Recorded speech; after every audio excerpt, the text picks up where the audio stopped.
You're iconic for one reason, for the level of research that you put into your books, especially historical. Mhm. Where does the research fit into your creative Oh, process? well, I want to tell the story. I call it edutainment, entertainment and education, because I think one of the functions of art is to educate. One of the functions is to entertain, and one is to educate, which is why I love writing romance, because you can do that in so many different ways with romance. So to be able to tell the true story of American history in ways that it hasn't been told before, whether we're dealing with women, whether we're dealing with African Americans, whether we're dealing with, Chinese Americans or Native Americans, as told through their gaze, I think you get a truer vision of history. And then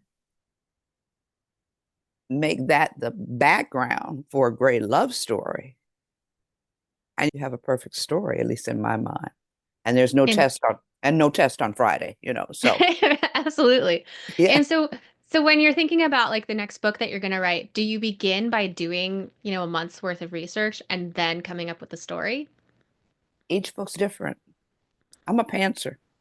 So each book is different. Sometimes it's a kernel of a story. Sometimes it's a character. Sometimes it's a historical incident.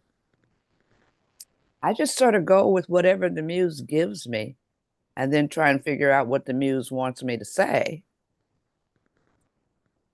Because if I had to, I love being a pantser because if I had to write out everything and outline, and for me, it takes all the energy out of the story and I'm Hmm. ready to go on to the next book. So this way, I am as surprised as the readers are.